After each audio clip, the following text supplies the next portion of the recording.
Olá pessoal, tudo bem? Professor Alex Azik aqui, mais uma aula sua pelo semi-referencial.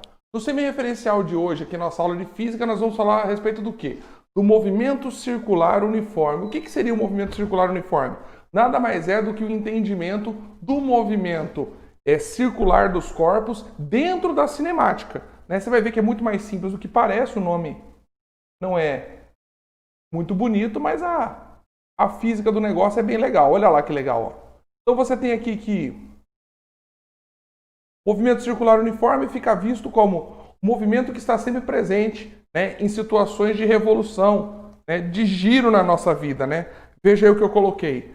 Como no movimento dos pneus de um automóvel que se desloca, no funcionamento dos brinquedos, ventiladores, pneu da bicicleta, pneu do carro, engrenagens de relógio. Tudo que gira, na verdade, é objeto de estudo do movimento circular uniforme, ou MCU, MCU, movimento circular uniforme. Beleza? Então, dentro dessa ideia, vamos já para o próximo slide. Dentro desse próximo slide, vou pegar o próximo slide.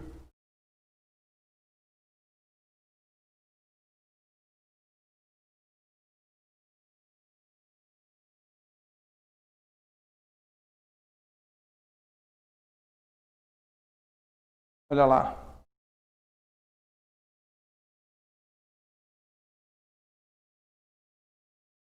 Olha lá a situação dos ângulos dentro do movimento circular, O que a gente tem aqui? O conhecimento preciso do movimento circular permitiu que a gente construísse várias coisas, entre elas os próprios satélites, o funcionamento planetário, o funcionamento geoestacionário dos satélites que promovem, inclusive, as transmissões de rádio, TV, funciona, e as telecomunicações de modo geral, são objetos de estudo aí do movimento circular uniforme. Eu coloquei o movimento geoestacionário, todo mundo já tinha ouvido falar do funcionamento dos satélites. Primeira coisa que é importante, você não pode esquecer, é que dentro do movimento circular uniforme, nós temos aí que ter plena noção dos ângulos ligados aí com esse movimento. Se você observar aqui atrás de mim, uma situação que eu botei que é emblemática é o entendimento dos ponteiros do relógio. Eles giram com velocidade constante. Daí o nome de movimento circular uniforme, porque a velocidade não se altera. Nesse objeto de estudo, nós temos que o movimento circular é uniforme por definição, é um movimento em que a velocidade escalar é instantânea, ou seja, a velocidade com a qual ele descreve o movimento circular apresenta-se sempre no mesmo valor. Eu não tenho uma situação de girar cada vez mais rápido ou de cada vez mais devagar, certo? Eu não tenho isso dentro do movimento circular uniforme. Eu sempre entendo as coisas girando com velocidade constante, Olha aí, agora já vai começar a aparecer o nosso entendimento de fórmula a respeito disso, O que eu tenho aí para falar? Que nos ângulos do movimento circular, nós temos aí que um dos pré-requisitos é o domínio das medidas de ângulo. E aqui eu quero falar com você bem sério. Por quê? Porque tem que ter um entendimento aí de geometria no meio do negócio. O entendimento de ângulo, E lá no movimento harmônico simples a gente vai falar de seno, de cosseno, fase, Então eu já quero falar para você que a geometria vai ser nossa amiga aqui, tá? Suponha que tenhamos uma circunferência de raio R e que marquemos um ponto P e que a distância do ponto O, medida diretamente sobre a circunferência, seja R. O ângulo definido pela linha que liga o centro C e o ponto P e o eixo horizontal é dado como 1 radiano. Não sei se você sabe, mas essa é a definição de radiano aí, a abertura do ângulo aí, 1 radiano ou 1 rad, Então olha aqui eu coloquei um esqueminha aqui para você conseguir ver, a abertura em radiano, vai dar coisa aí de aproximadamente uma abertura aqui de 57 graus. Aqui, Tá? Aí tá aí o slide para você dar uma olhadinha aí. A abertura aproximadamente de 57 graus. Vai me dar aí esse R aqui, seria equivalente a 1 radiano. Desde que eu tenha, o raio, colocado aqui e aqui. Beleza? Essa abertura aí famosa, conhecida por radiano. Certo? O que você tem que gravar daí? Isso aqui, que está aqui em cima, π radianos são 180 graus, certo? Então, se eu tiver 3, o símbolo em arco, né, de π radianos, ele equivale ao ângulo de 180 graus, né? Tranquilo? Do mesmo jeito que 57 graus vai equivaler aí a 1 radiano. Próximo slide. Nesse próximo slide, o que eu falo? Eu falo dos ângulos no movimento circular, aí nessa associação do que eu falei para você lá. Eu falei que 1 radiano daria 57 graus mais ou menos, né? E que π radiano seria 180 graus. Outras coisas que são úteis de você saber aí, uma noção matemática aí da nossa vida, é isso aqui, ó. 1 radiano é 57 graus, né? Vamos começar desse daqui, ó. Se π radianos é 180, esse aqui é o mais importante, né? 2π radiano vai ser 360. Beleza? Esses dois você precisa gravar sempre, porque é deles que eu vou retirar todas as outras relações do movimento circular uniforme. Se eu pegar aqui, ó, 3π sobre 2 radiano, o que eu estou falando aqui? Eu estou falando de 3π sobre 2 é 1,5 radiano. O que isso significa, 1,5 radiano? Você vai ter lá 180 mais a metade, né? Veja lá, pensa comigo, se π é 180, 3π sobre 2 é 1,5, 3 sobre 2 é 1,5 radiano. É 1,5 π, não é isso? Então, 1,5 π vai dar 270 graus. Tá fazendo a correlação? Aqui, ó. Do mesmo jeito aqui, outra relação importante é que esse π sobre 2 é 90. Razoável, né? Se π é 180, π sobre 2 é 90 apenas. Beleza? Eu estou precavendo você aí das coisas que serão utilizadas dentro do nosso uso, né? Lá da geometria. Olha aí, ó. Outro slide legal é onde eu falo dos ângulos do movimento circular. Olha lá. Você deve se recordar aí, ó. Como que a gente calculava lá na geometria o ângulo de o comprimento da circunferência? O comprimento era 2πr, onde esse C aqui era o raio da trajetória circular e esse R era o raio, não era isso? Se eu tinha uma circunferência aqui, podia sair bonitinho agora, né? Isso. E aí eu tenho esse raio aqui, ó. Sendo R. Se eu queria saber o tamanho dessa linha C, né? Se eu quisesse saber o tamanho dessa linha C aqui, ó. Dessa linha que define, né, o comprimento da minha circunferência, eu só faria 2πr. Mas na verdade isso tem uma explicação, né? É o que a gente chama, né? Que o arco, né, que foi dado aqui vai ser ângulo, o ângulo que foi aberto em radiano vezes o raio da trajetória circular. Sabia disso? Isso não funciona apenas para essa fórmula aqui, ó, comprimento da circunferência é 2πr. Para qualquer arco que eu pegue vai ser ângulo em radiano, cuidado com isso, sempre vezes o raio, de preferência dado em metros. Beleza?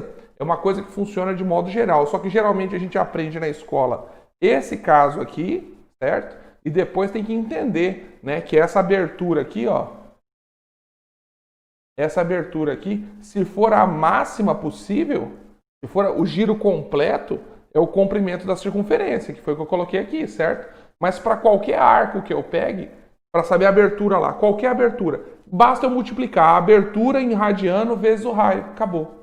Tá? Bem facinho isso daí, né? Então, o que eu estou querendo dizer aqui em linhas gerais?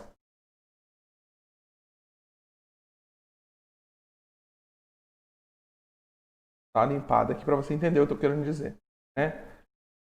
Aqui o que eu estou falando? Eu estou falando que esse ΔS aqui, essa abertura, vai ser esse ângulo em radiano vezes esse raio. Só isso. Nada além disso. Tão simples assim. Beleza? Só isso. Fiz um flashback da geometria, mas beleza, vamos embora.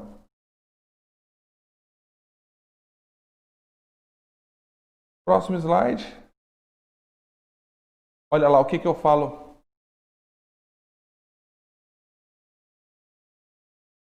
Slide número 7, olha o que eu falo. Velocidades angulares e escalares. Bom, agora que eu tenho essa noção que o que eu estou estudando lá que está girando, né? Ele está girando aqui Só porque eu preciso que ele... Aí, fechou, lindo. Olha lá. Se eu estou pegando e algo que eu estou estudando está girando aqui em movimento circular, você há de concordar comigo que ele descreve duas velocidades ao mesmo tempo. Duas.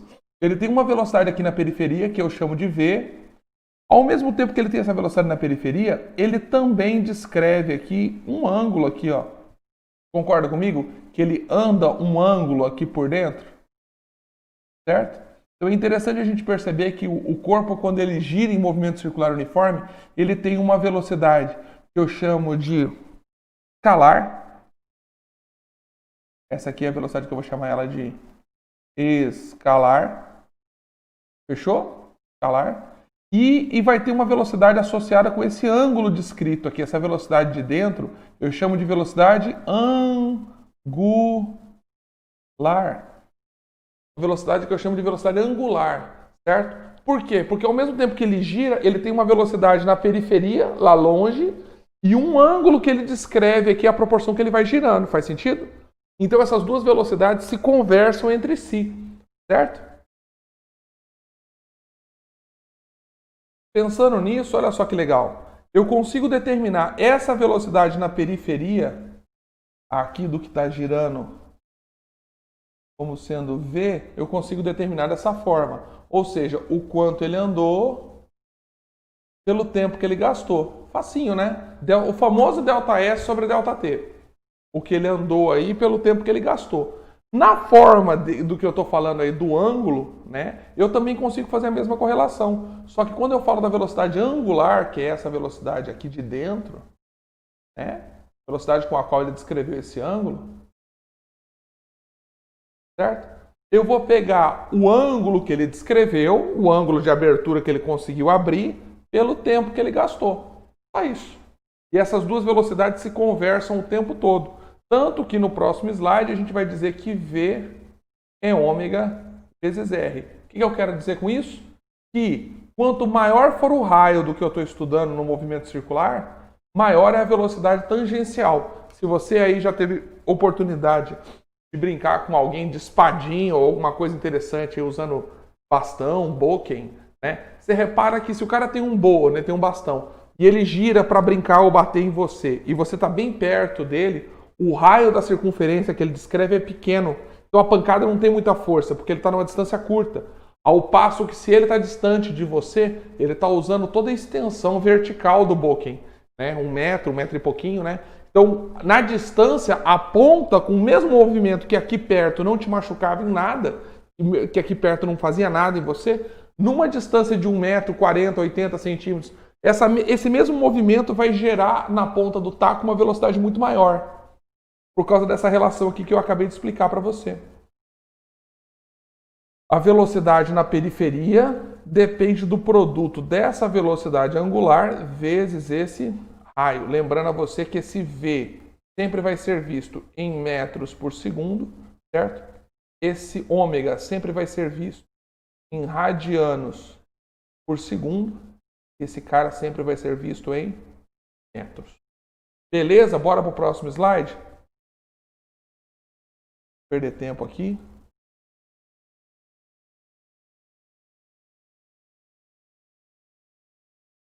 Então, olha só que legal.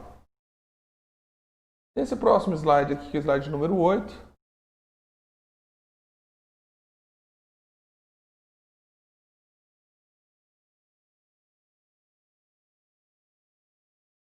Olha lá, no slide número 8 eu falo assim, ó. Eu falo que as velocidades angulares e escalares aí tem uma correlação entre elas, que foi o que eu já dei spoiler para você, falando aqui, ó, disso daqui, ó. Que eu consigo fazer aqui. Aqui ele demonstrou, né? O que ele falou? Ele falou que você está em movimento circular, né?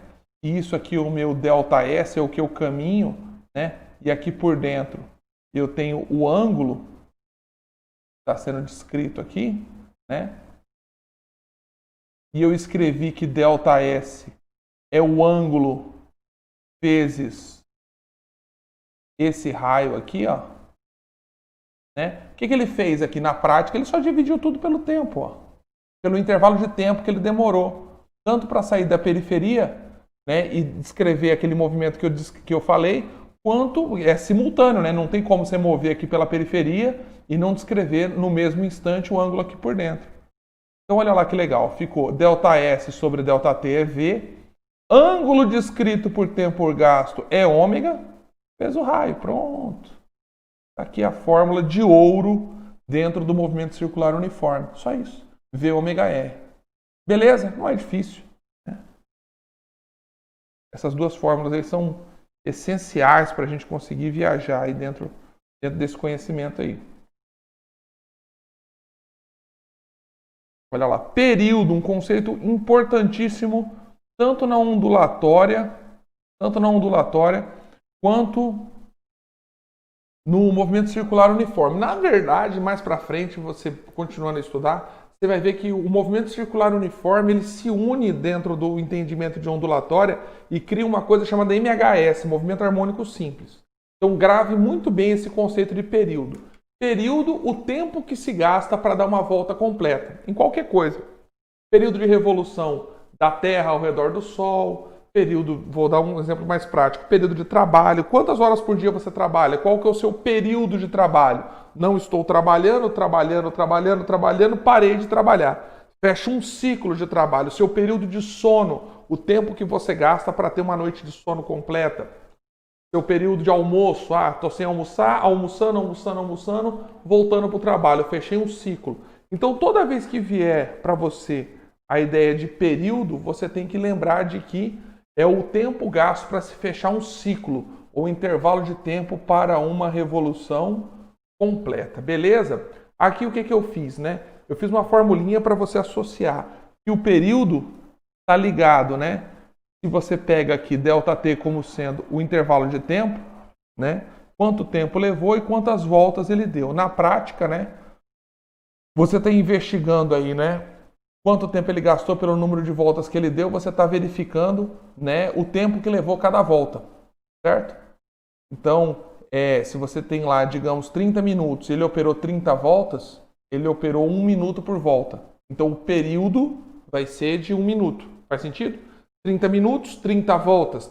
Consegue imaginar? 30 minutos, 30 voltas. 30 por 30, 1. O que é esse 1? É o período, o tempo que se gasta para dar uma volta completa. Beleza? No próximo slide, eu falo a respeito do conceito de frequência.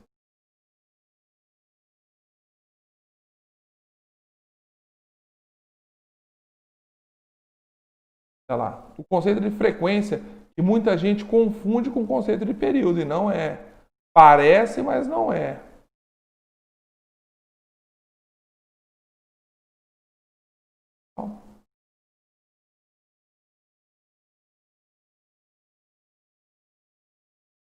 Olha lá. O conceito de frequência, qual é? O conceito de frequência é o tempo que se gasta para uma onda operar uma volta completa, né? Frequência fica sendo o número, período, o tempo que se gasta para uma volta completa. Já falei disso. Período, o tempo que se gasta para uma volta completa. Frequência é o conceito inverso.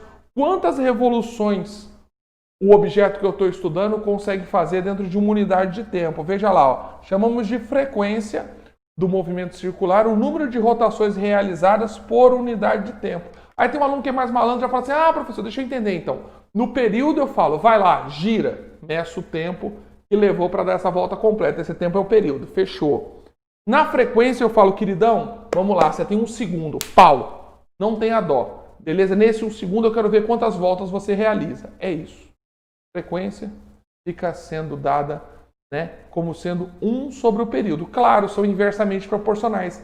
Quem tem um período grande, com certeza tem uma frequência baixa. Opa, se você demora para dar uma volta completa, dentro de 1 segundo você vai dar meia volta ou menos de 1 volta até. Faz sentido? Quem tem um período longo tem uma frequência pequena. E o oposto também é verdade, jovem. Quem tem o período pequeno, quem demora pouquinho para dar uma volta completa, com certeza vai realizar muitas voltas e assim sendo, e assim sendo vai ter uma frequência grande.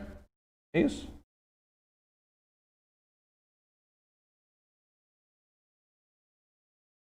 uma frequência grande, certo? Quem tem o período pequeno vai ter uma frequência grande.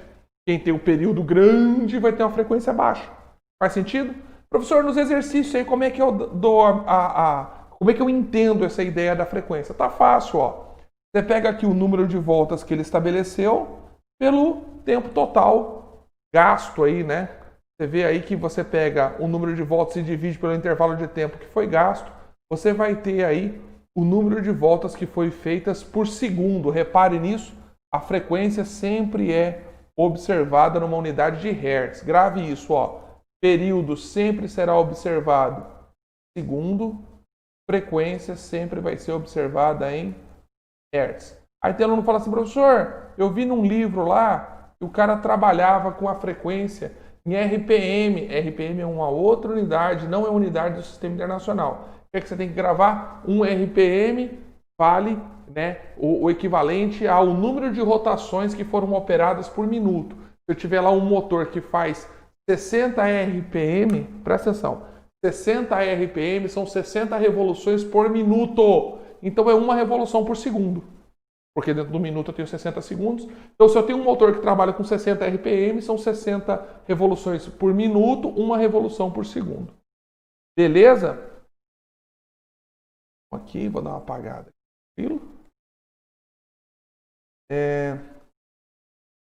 Vamos lá para o próximo slide. Já já a gente vai fazer exercício aí, sem crise. Olha lá. Aqui eu já estou falando para você da função horária angular do movimento circular uniforme. O que eu estou falando aqui? Eu estou falando que no estudo do movimento uniforme mostramos que eu consigo uma correlação entre o movimento, a equação horária do movimento, que era a famosa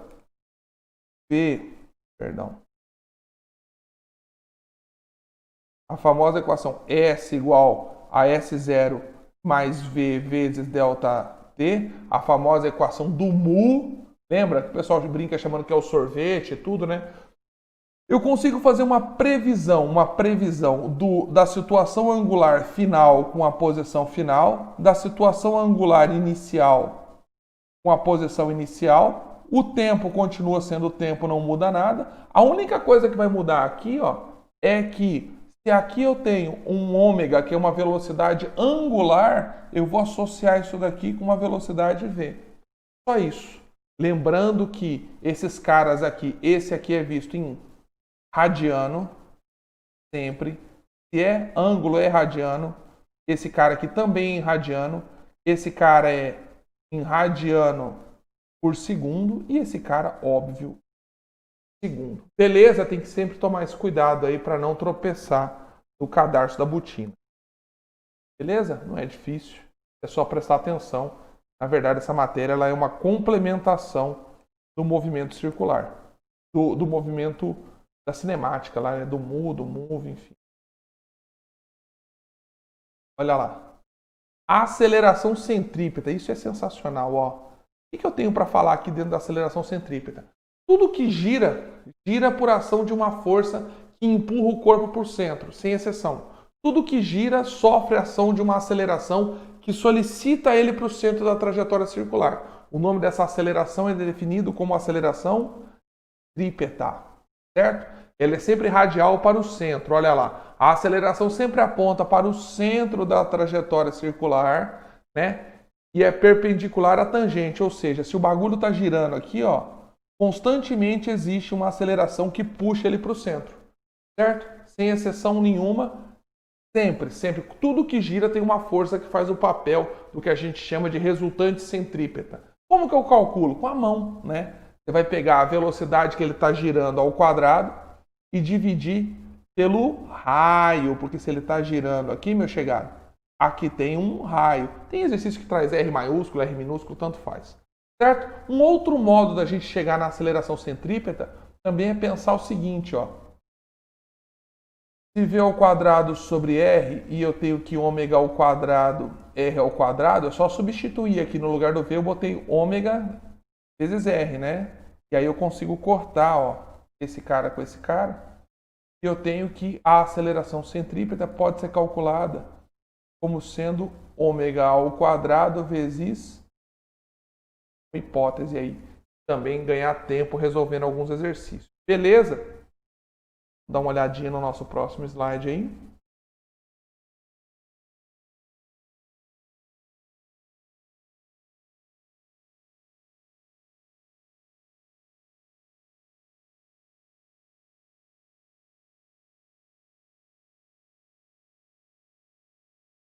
Nós já vimos.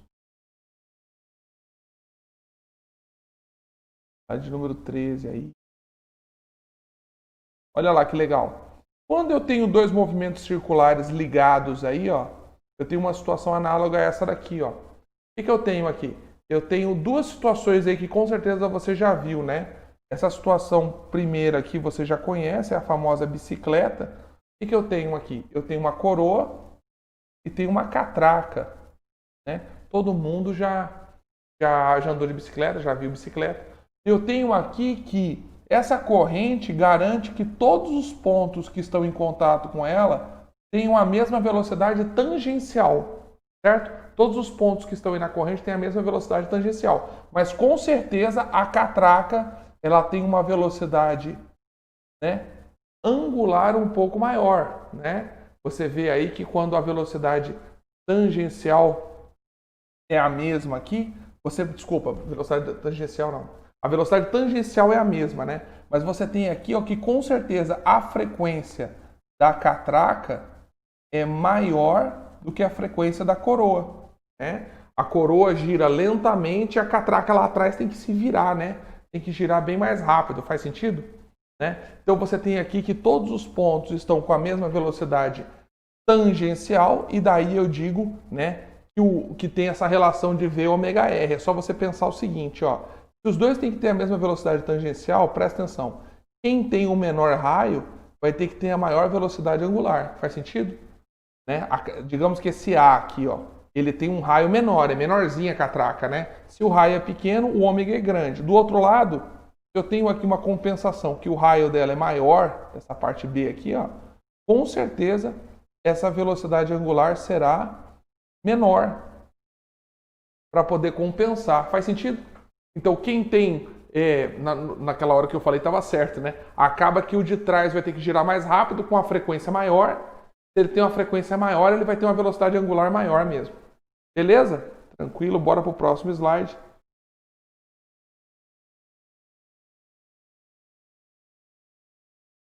Então, você tem aqui polias ligadas no mesmo eixo. O que eu tenho aqui? É uma situação que parece a anterior, mas não é. Tá? Na anterior, o que eu tinha? Eu tinha uma correia, vou até tentar desenhar aqui novamente. Eu tinha uma correia que ligava isso aqui, não era isso? Não era? Eles tinham aqui que eu tinha um V, uma velocidade tangencial constante. Quando eu tenho uma situação como essa, né, que é preso pelo meio, né, o núcleo dos dois corpos que estão girando está ligado, né? Eu tenho uma situação aonde quando um completa uma volta completa, o outro também completa uma volta completa. Ah, então eles têm a mesma velocidade angular, né? E aí, de novo, eu consigo operar lá, ó, se V é ômega R, né? E V sobre R é ômega, veja lá que interessante. Se V é ômega R e V sobre R é ômega, eu consigo substituir, ó, esse ômega A, o pessoal chama de WA, né?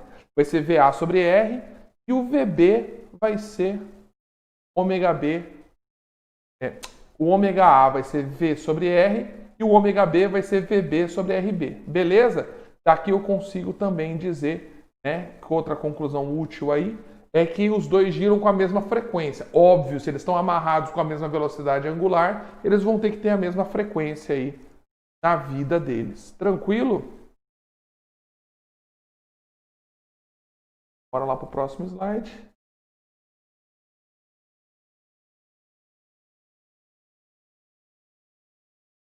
Slide número 15, olha aí uma questão legal já para a gente começar a aprimorar o nosso jutsu. O que eu falo nessa questão de número 15 aí? Um disco está girando com uma rotação constante em torno de um eixo vertical que passa pelo seu centro. Um disco está girando com uma rotação constante em torno de um eixo vertical que passa pelo seu centro. Aquela situação que eu acabei de colocar para você ali, eu coloquei um disquinho, um discão, agora me negou agora só de não é isso? E aí eles estão unidos pelo centro, não é isso? Um certo ponto Q está 2 vezes mais afastado. Tá, é mais simples que isso, ó. Fala aqui, ó. Um disco está girando com rotação constante em torno de um eixo central que passa pelo seu centro. Um certo ponto Q está 2 vezes mais afastado, né, do que um ponto P. Então imagina que um ponto P que está, digamos, numa distância de 2R e um ponto P que está numa distância apenas de R. Apenas de R, ou seja, esse P aqui está bem mais perto, não é isso? O que ele te pergunta aí? A velocidade angular de Q em certo instante é... Vamos ver se você entendeu isso? Os dois estão presos no mesmo prato e o prato está girando. Um está mais pertinho do eixo central que proporciona o movimento circular e o outro está mais afastado. Quem está mais afastado vai ter maior velocidade tangencial. Quem está mais perto vai ter menor velocidade tangencial. Mas os dois vão ter a mesma velocidade angular. Os dois vão ter a mesma velocidade angular. Então, né, resposta correta fica sendo a letra A, de amor, né? Até tinha colocado mais um slide aqui, marcando a resposta correta. Olha lá, letra A, o ponto A e o ponto Q, ambos possuem a mesma velocidade angular. A velocidade angular de Q, num certo instante, é a mesma de P. Letra A, questão que caiu aí na PUC do Rio de Janeiro. Uma olhadinha no slide 17. Eu coloco aí uma questão onde você tem um sistema do Mackenzie, onde ele fala 4 polias solidárias, 2 a 2, podem ser acopladas por meio de uma única correia, conforme as possibilidades abaixo ilustradas. Então o cara prende por dentro, prende as duas por dentro, né? No caso é as duas por dentro. Na segunda hipótese, uma por dentro e uma por fora. Na terceira hipótese aqui, a maior por dentro, a pequena por fora, né? E por fim, essa última aqui, que ele coloca todas elas estando por fora. Beleza? Aí ele vai falar o seguinte agora. Dentro dessas situações,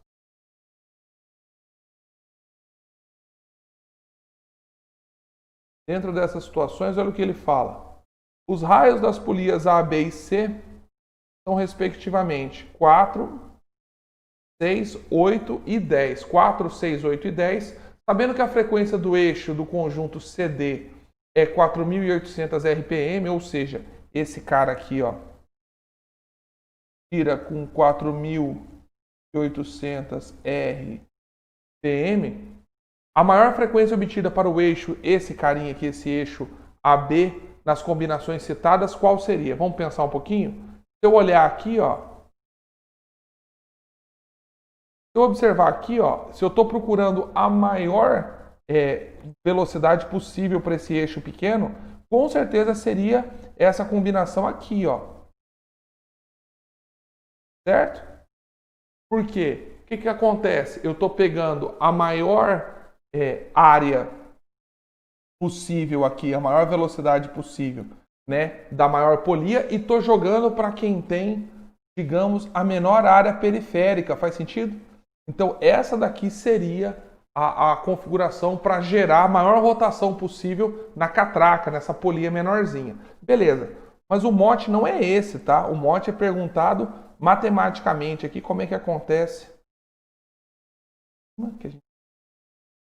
Olha lá. Aqui a pergunta é: sabendo que a frequência do eixo do conjunto desse maior aí é 4.800, a maior frequência obtida para o eixo do conjunto AB segue qual raciocínio? Vamos pensar? Se a velocidade é a mesma, se VAB é a mesma velocidade de VCD, e eu tenho aí como definir essas velocidades de modo matemático, ficaria como WAB vezes RAB, WCD, RCD. Faz sentido isso? Eu só estou aplicando aquela velocidade de V ômega R, né? Aí vamos pensar, como que eu vejo essa velocidade angular dessa polia AB, dessa polia aqui, ó, né? Fica 2π sobre o período de A, vezes o RA, que ele me falou aqui que vale 4. Ômega B vai ser 2π período e raio de CD, quanto vale? O raio é o raio maior lá, que vale 10, não é isso? Tranquilo? Então, olha só. Por aqui para cima, já dá para cortar algumas coisas aqui, ó. Dá para cortar esse 2π com esse 2π, beleza? Vamos lá? O que fica aqui? Fica 1 sobre TAB, concorda comigo? E aqui fica 1 sobre TCD, o período da polia CD. Ora, 1 sobre o período é a frequência. Faz sentido? Vezes 4 é igual a 1 sobre TCD, que é a frequência de CD, vezes 10. Agora ficou baba por quê? Porque lá no enunciado, aqui em cima, ele havia me falado, Maria, esse cara aqui estava com uma frequência de 4.800. Ah, então eu vou substituir lá. Né? Vai ficar 4.800 vezes 10, 4. Como é que vai ficar isso aqui? Vai ficar 4.800 por 4 vai dar 1.200. Simplificando. 1.200. Acabou que eu fiz direto aqui, né? Vezes 10 vai me dar uma frequência AB de 12.000. Beleza? 12.000 o quê? Revoluções por minuto. Aí o cara fala, ué, Zazik, mas você não tinha falado que esse bagulho tinha que aparecer em hertz? Eu falo, calma. Calma por quê? Porque se ele mencionou essa frequência em RPM, essa outra frequência aqui fica obrigatória a aparecer em RPM também. Fala, puxa, mas nem tem essa alternativa ali, ó. Se eu olhar aqui em cima nas alternativas, nem tem essa alternativa aqui. Fala, pois é, porque se ele está falando em rotações por minuto, então você vai ter que dividir por 60. É só você pensar. Isso aqui que você encontrou é o número de revoluções que acontecem por minuto. Você está atrás de descobrir o que acontece em rotações por segundo. Então você vai pegar 12.000 rotações por minuto, certo? E vai trocar esse 12.000 rotações 60 segundos. Pronto, é o famoso dividir por 60. Beleza? 1.200 por 6 vai me dar 200 revoluções por segundo ou 200 Hz. Vamos dar uma olhadinha lá, ver se a gente tem alguma resposta que bate? Opa! Que maravilha! Olha aqui. Letra D de bola vai dar 200 Hz, 200 revoluções por segundo. Beleza? Vamos lá fazer mais um exercíciozinho aí, certo? São exercícios aí que vão abordar situações aonde você vai conseguir, inclusive, ver correlação do que a gente viu na nossa aula com situações do seu cotidiano. Olha aí a questão de número 1, que aparece aí na aula 19 da sua apostilinha. O que ela fala aí? Né?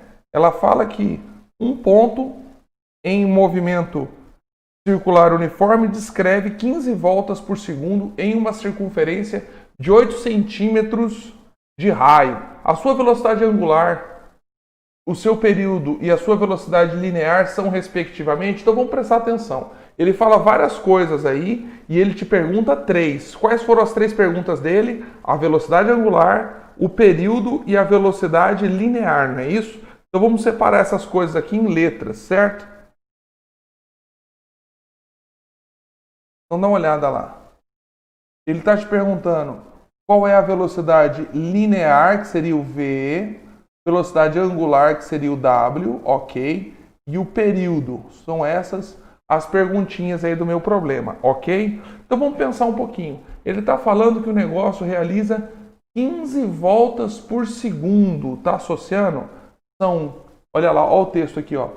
15 voltas por segundo. Pegou a ideia? Então isso aí é a frequência de 15 Hz. É a informação que está dada aí, que são 15 oscilações, 15 voltas completas a cada 1 segundo. Pronto. Período é o inverso da frequência. Olha que maravilha, ó. Período vai ser 1 sobre 15 segundos. Olha aí que maravilha. Tá morto aí. A primeira perguntinha dele, referência ao período, já está definido aí para você. Numa outra situação aí, ó, o que ele pergunta também? Qual vai ser a minha velocidade tangencial, né? Quando ele está girando aqui, ó. Fazer a bolinha, isso. Quando ele está girando, ele tem uma velocidade aqui, V, né? Lembra que a gente falou disso na aula? Ele tinha uma velocidade interna que era ômega e tinha uma velocidade aqui na periferia que seria V. Ele está te perguntando isso aqui, ó. Vai ser uma volta completa ou 2πr pelo período. Só isso? Só isso.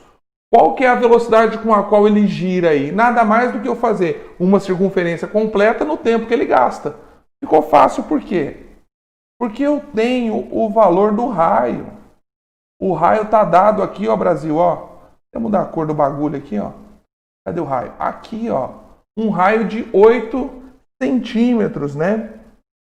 Então eu vou fazer aqui, ó, vezes 8 sobre, aqui pro vermelhinho, sobre o período. O período está aqui dado como 1 sobre 15, olha que maravilha. Pronto, acabou o exercício, ó. Vou fazer aqui que vai ficar, V vai ser 16 π sobre 1 sobre 15, V vai ser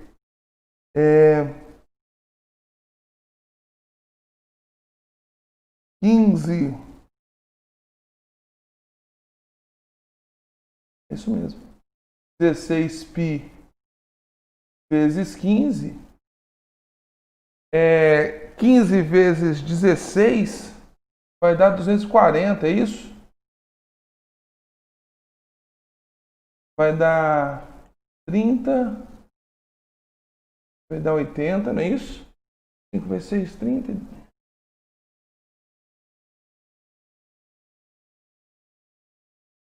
Aí 240 pi centímetros por segundo. Por que centímetro por segundo, professor? Porque ele falou disso daqui em centímetro, não é isso? Isso aqui, ó, esse raio que ficou dado aqui, ficou fornecido em centímetro e esse cara aqui estaria em segundo. Aí acaba que a minha unidade sai em centímetro por segundo. Fez sentido? Então por isso aí eu já estou vendo um alinhamento de resposta em Brasil, ó. Se liga aqui, ó. Eu tenho aqui, ó, que o período é 1 sobre 15. Ó, já estou com essa hipótese e essa hipótese. Ok, já vou ficando malandro. Eu estou entre A e C, beleza?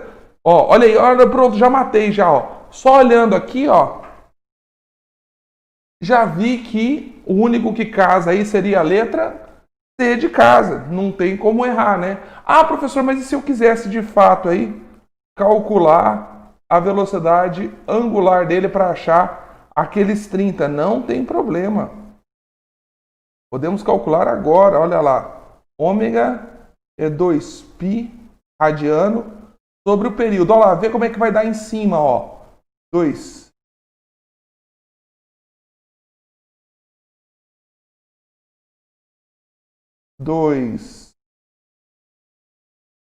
π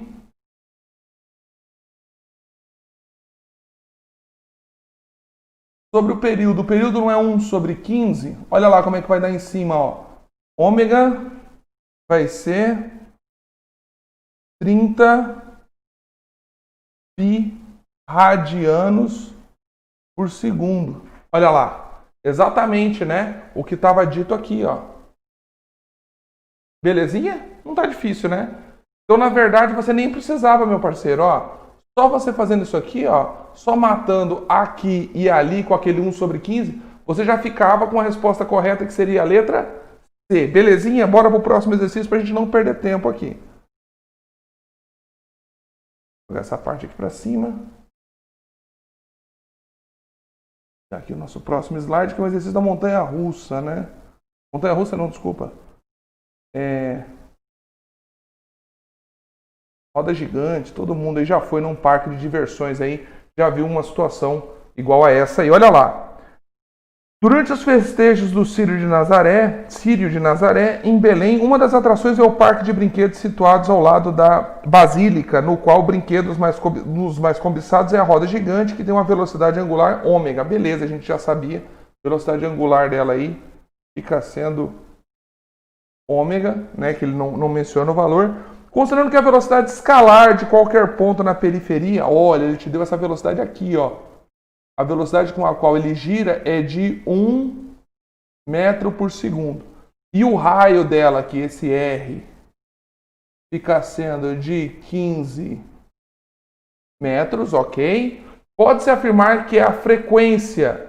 Ó, então tá me perguntando o F, né? E a velocidade angular ômega, ó, esse ômega aqui que ele mencionou acabou virando dúvida do problema. Olha lá. São respectivamente dados por quais valores? Pessoal, vamos prestar atenção. Se ele me deu o raio, eu consigo dizer o comprimento da circunferência, não consigo? Se eu consigo o comprimento da circunferência com a velocidade com a qual ela é percorrida, eu acho o tempo que leva uma volta completa. Razoável isso, né? Então é isso que eu vou fazer, ó. Velocidade na periferia é 2π sobre o período. É o famoso ΔS sobre ΔT. Só que eu estou pegando aqui, né, a volta completa como sendo 2πr. 2π vezes o raio, ele informou que vale 15, foi fornecido aqui. E o período, quanto que vale? O período, eu não sei. Mas eu sei que essa velocidade me foi fornecida. Olha aqui, ó. Essa velocidade está aqui, ó. Vou colocar ela aqui, ó.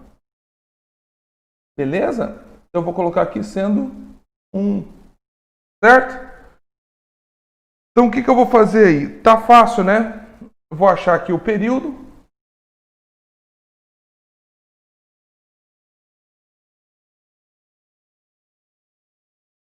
Dois π vezes 15 dividido por 1, né? Aqui você vai ter que o período é 30π segundos, que é o período, né? Tem que ser avaliado sempre em segundos. Não está difícil, né? Achei o período, beleza, a frequência é o inverso disso. Já dá para eu anotar até aqui, ó. Frequência é o contrário do período. Frequência vai ser 1 sobre 30π Hz. Pronto. Está calculado aí a frequência desse meu movimento circular aí. 1 sobre 30π Hz. Só por isso daí a gente já vê que a gente está entre as alternativas ou A ou C. É interessante a gente ter essa noção aí de que a gente já está perto da resposta, né? O que falta eu fazer agora? Falta eu fazer o V ômega R. Ué, Zazik, você é muito doido? Por que você está fazendo isso? Ué, irmão, ele não pediu esse ômega aqui, ó? Ele não te pediu isso? Então o que você vai fazer? Vai botar aqui no lugar desse V o ômega é o que você quer, e o raio aí, ó, o raio fica no valor de 15, que ele deu aqui, né, inclusive. Vai ser 1 sobre 15, não é isso? O valor do ômega aí, né? Que vai dar 1 sobre 15 radianos por segundo. Belezinha? Fico aí com a resposta correta, sendo a letra C. A letra C me salvou, né? Porque para o cálculo da frequência ficou 1 sobre 30π, né? E para o cálculo da velocidade angular, né, da velocidade angular, ficou 1 sobre 15 radianos por segundo. Questão que caiu na Universidade Federal do Pará, né? Acho que é isso, o UFPA. Olha lá. Então esse, 23, vamos lá, é o terceiro. Universidade Federal, JF, Juiz de Fora, eu acho, né? Olha lá o que eu digo aí para você nessa questão. É a terceira questão que aparece aí na aula 19, é a continuação aí, ó. Maria brinca com um carrossel que gira com velocidade constante. A distância entre Maria e o centro do carrossel é de 4 metros, ou seja, eu estou supondo aí um movimento circular, ok? Daqui a aqui. Você vai ter um R, esse R vale 4 metros. Tá. Sua mãe está do lado de fora do brinquedo e contou que esse negócio dá aí 20 voltas a cada 10 minutos. Beleza? O negócio gira e dá 20 voltas a cada 10 minutos. Em que Maria esteve no carrossel. Considere as informações e calcule. Aí ele pergunta direitinho, uma por uma das coisas. A distância total percorrida por Maria, na letra A, né? Pessoal, não está difícil, né?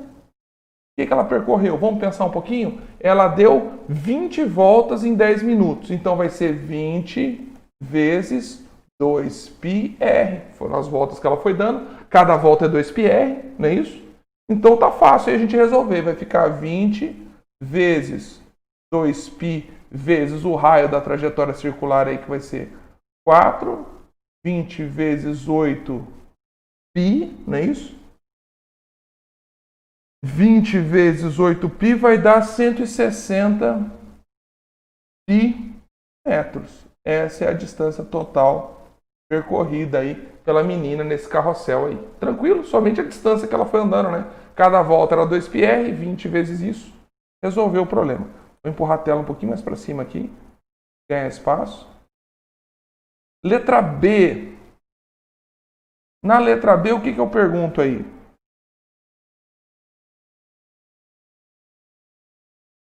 Na letra B, eu falo a velocidade angular de Maria. Pô, pessoal, ficou fácil porque velocidade angular é 2π sobre o período. Faz sentido isso? Se eu tiver aí o valor do período, eu já acho a velocidade angular. Não é isso?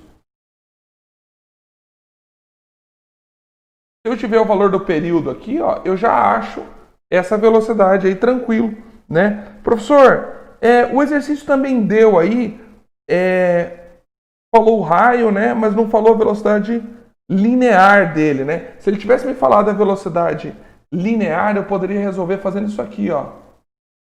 Mas não foi o que ele falou aí, tá? Ele não me deu essa hipótese, porque ele não me deu a velocidade linear, embora eu pudesse calcular. Vamos fazer o seguinte, vamos calcular aqui, ó, rapidão, o período, né? Vamos fazer uma regra de 3 simples, porque olha aqui, ó, pensa comigo, para esse lado de cá, ó. Pensa comigo.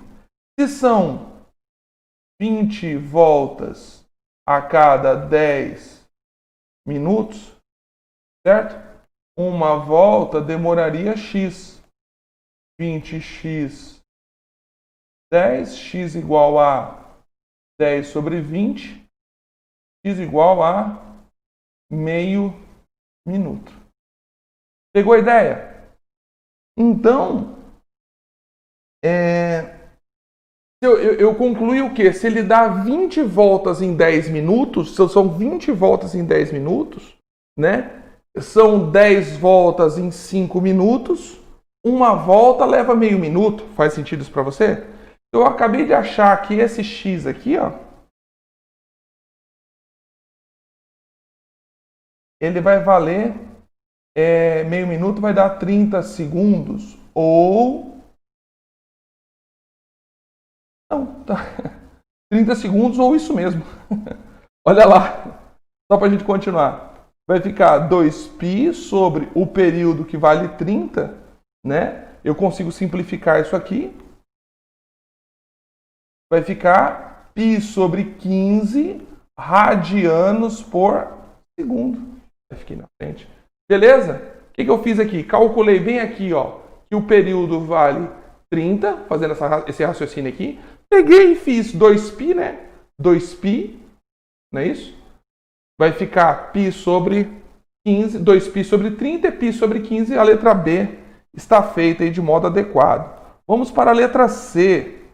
Na letra C, o que eu pergunto? Você está com a apostilinha aí. O módulo da aceleração centrípeta de Maria. Bom, pessoal, a aceleração centrípeta a gente abordou na aula. A aceleração centrípeta é V ao quadrado sobre R, não é isso? Então, a aceleração centrípeta vai ser a velocidade com a qual ela gira, dividido, a velocidade com a qual ela gira ao quadrado, né? Dividido pelo raio. Vou fazer um negócio aqui legal, talvez você goste, ó. Quem quer ver ômega vezes R, né? Por causa dessa fórmula que eu mencionei aqui em cima, ó. Tá vendo aqui, ó? Bem aqui eu mencionei essa fórmula, ó. Então olha lá, vamos fazer uma coisa aqui assim agora, ó. Vou deixar isso aqui ao quadrado sobre o raio.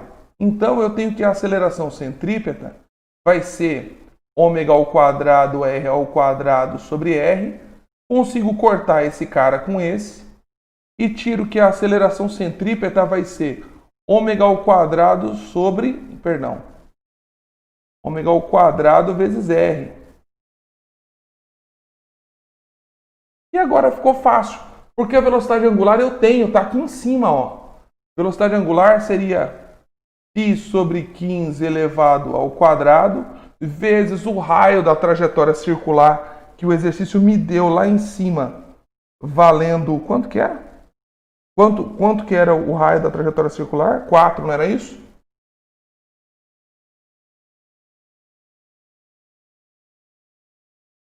E ao quadrado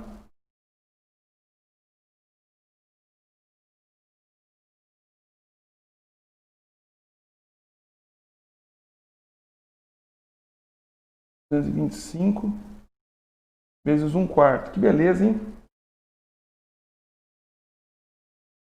Vai ficar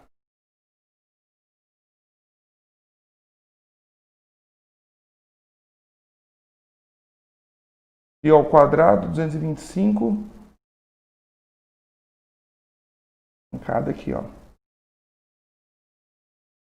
O raio vale 4. Vai ficar π ao quadrado vezes 4 dividido por 225. Isso aqui vai dar quanto? 4 por 225 vai dar uma aceleração centrípeta baixíssima. 0,02 π metros por segundo ao quadrado. Beleza? Então olha aqui, ó. Aqui eu peguei o raio, né? Peguei o raio ali, substituí por 4, porque o exercício deu. Ficou 4 por 225, porque 15 ao quadrado é 225. Dá 0,02 π metros por segundo ao quadrado. Uma questão com a matemática bem peculiar aí para a gente finalizar. Beleza? Vamos fazer o nosso último falando de finalização. Vamos finalizar. Olha lá que legal. Uma questão de teoria aí, ó. Um internauta brasileiro reside na cidade de Macapá, situada sobre o equador terrestre a 0 grau de latitude, ou seja, bem no meio ali, né? Você deve se recordar aí que a latitude ela é medida a partir do equador, não é isso? Eles conversam sobre a rotação da Terra, assinale a alternativa correta. Letra A. Quando a Terra dá uma volta completa, a distância percorrida pelo brasileiro é maior do que a distância percorrida pelo argentino, que está bem mais abaixo. Letra B. O período de rotação para o argentino é maior que o do brasileiro. Letra C. Ao final de um dia, eles percorrerão a mesma distância. Letra D. Se essas pessoas permanecerem em repouso diante de seus computadores, elas não percorrerão nenhuma distância no espaço. Pessoal, vamos prestar atenção. Quando eu observo algo que está preso num globo, né? Você concorda comigo que quando eu penso num globo, vou tentar fazer um desenho para você aqui. Opa. Por que você foi para lá, baby? Baby. Aqui. Isso. Olha lá. Se eu pensar num globo, certo? Num globo. Pensa nisso tridimensional. Você imagina um cara que está girando aqui nesse plano. Imagina um cara que está girando bem mais abaixo. No caso aqui estaria o meu amigo argentino e nesse plano aqui estaria o meu amigo brasileiro, porque ele está bem mais próximo da situação do Equador. Faz sentido? Então se eu pensar aqui nessa circunferência que eu descrevi aqui, ó, o argentino que está aqui embaixo, ele vai descrever um círculo bem menor. Concorda? Porque ele está mais abaixo da linha do Equador. Já o brasileiro vai descrever um círculo bem maior, né? Porque ele está em cima da linha do Equador, então a volta que ele dá é bem maior, faz sentido? Né? Embora os dois girem juntos com a mesma velocidade angular, o brasileiro dá uma volta bem maior. Tem alguma alternativa que faz isso? Que fala do arco maior do brasileiro? Com certeza a letra A. Quando a Terra dá uma volta completa, a distância total que o brasileiro gira aqui, ó, a circunferência que ele descreve, tem um raio muito maior do que a circunferência descrita pelo argentino, beleza? Então fica aí como correta a letra A de almoço. Um abraço para vocês, até a nossa próxima aula. Tchau!